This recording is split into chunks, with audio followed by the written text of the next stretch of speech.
Hello everyone, Lytro Storm here, and today we are beginning a collab with StevDeS. This what if is one suggested a long time ago by my friend JustBito on Discord, and I've been planning to do it for a while. What if Future 18 loved Future Krillin?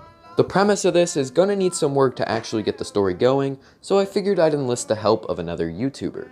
So make sure you check out StevDeS' channel after you finish this video to get part 2, which will wrap up the conclusion of this story. And if you enjoy the videos, be sure to subscribe to myself and him as well.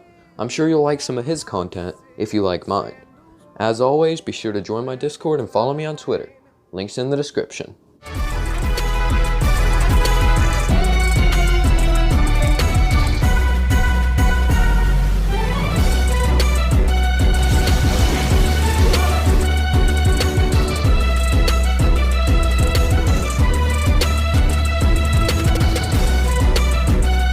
Alright, so this story is going to start out pretty dark, but it is set in the future timeline, so that's almost a given.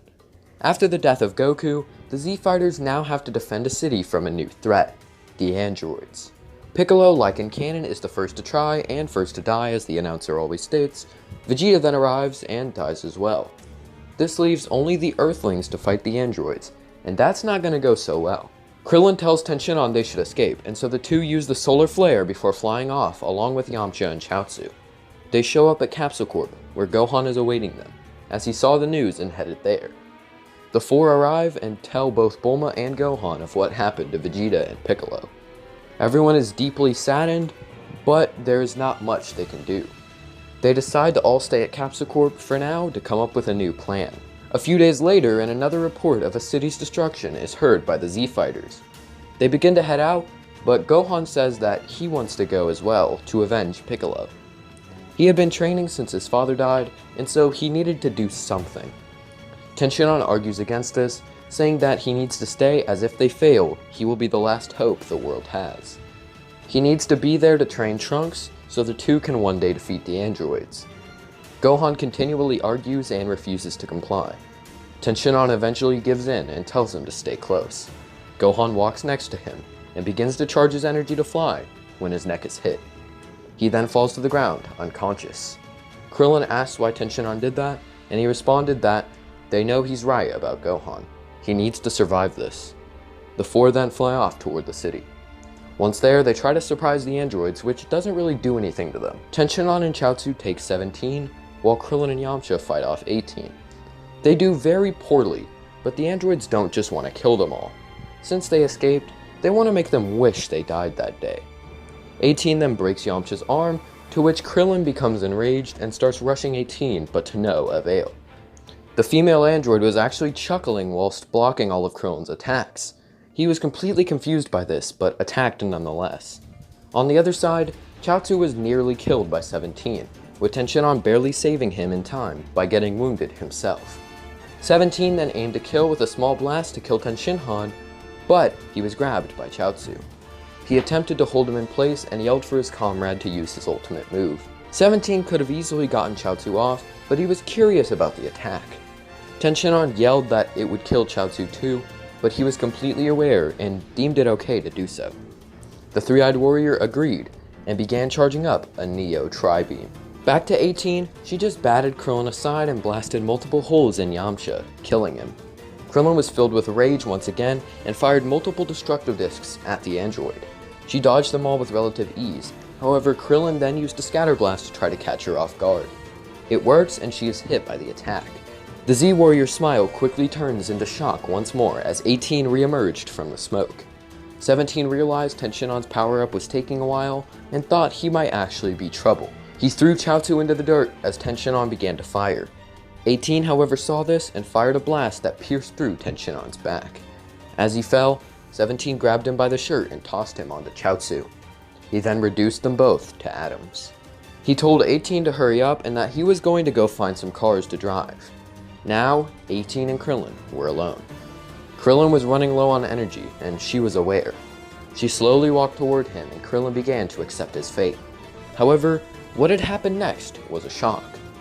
18 had kissed his cheek. She tells him that he's kinda cute, and she better see him in the area a week from now. She finished it off by asking if he got it, but Krillin was in complete shock. She yelled, and he agreed. She then began to fly away while Krillin was still dazed. So basically what we're doing in this timeline is actually making it so that this future 18 is more similar to the actual present 18. 17 still remains the same. One of the people who murdered Krillin's friend now spares him in such a way. This is too much for his brain, and so he decides to escape while he still can. However, while in the air, he finds Gohan. Gohan had his hands raised and his eyes led to 18. Krillin charged at him, yelling for him to stop, but he had already fired. It landed somewhere else, and 17 asked 18 what it was. She said that she didn't know, as she had killed all of them. It must have been a building collapsing or something. 17 is skeptical, but says whatever, and for 18 to get in the car with him. Gohan had tears streaming down his face. He looked at Krillin, asking him why. He asked what he meant by this, and Gohan yelled that he just let her escape. He didn't fight back, he just gave in. He accepted her offer instead of fighting like a warrior. Krillin told him that he was sorry, but Gohan yelled that he was a coward. Krillin responded that he agreed, and that he shouldn't have given in like that. Goku would be ashamed. By this point, Krillin was also tearing up. He told Gohan that he was sorry, and that he would do his best to fix things. He hugged him before heading to Gohan's house. He dropped him off, and then moved to Capsule Corp. Krillin asked Bulma if he could sleep there, and of course she agreed. That night, he laid in bed thinking. He regretted not fighting to the end, and now saw himself as a screw-up. He had already been killed twice, serving only as punching bags for his enemies. Goku's enemies. But now these enemies were his, and he just let them slip away. He knew there wasn't much he could have done, but Gohan was right. He had been a coward by letting himself live when all the others gave their lives. He couldn't live with himself, but he had to, for Gohan and the Earth. A week later, and he showed up to the same scene as before, waiting for 18. She arrived and was completely surprised that he actually came. Krillin was extremely nervous and terrified, and so when 18 spoke, he just stayed silent. She asked his name and he didn't say anything. She yelled at him, and he nervously yelled back his name. 18 asked what his deal was, and he once again was silent. She told him that he was boring and maybe she made the wrong decision, but Krillin yelled that he was sorry, asking what her hobbies were. She said that she liked trying on clothes and killing people. Krillin swallowed and said that that sounds nice, of course stuttering all over the place. 18 then told him that she was just joking and that she actually likes roaming the city more than actually dealing damage. She then asked where his confidence was. He went silent, wondering what she meant. She told him that he had so much confidence when he rushed in to attack her that one day. Krillin nervously said that that wasn't really his average self. He admitted to her that he was a coward, having died twice before and being helpless to defend himself. It had quite an effect on him. And all this guilt about what had happened recently only furthered the monk's fear and self-hatred. With this, their encounter wrapped up soon after, with both parties leaving. Upon her return, 17 wondered what his sister was up to, sensing something deeper hidden within her lies. Months passed, with Krillin and Gohan training, unlocking Gohan's transformation into a Super Saiyan. While Krillin and 18's bond grew, 17's suspicions only grew further. Every weekend, 18 would go on her own, and he was tired of it. On the opposite end, having had Krillin's mentoring only furthered Gohan's training and drive for fighting the androids. The plan was to get 18 on their side, and eventually have her rebel against 17. This way, they can take down at least one of the androids. However, Gohan wanted more than that. After 17 was killed, he wanted 18 dead as well.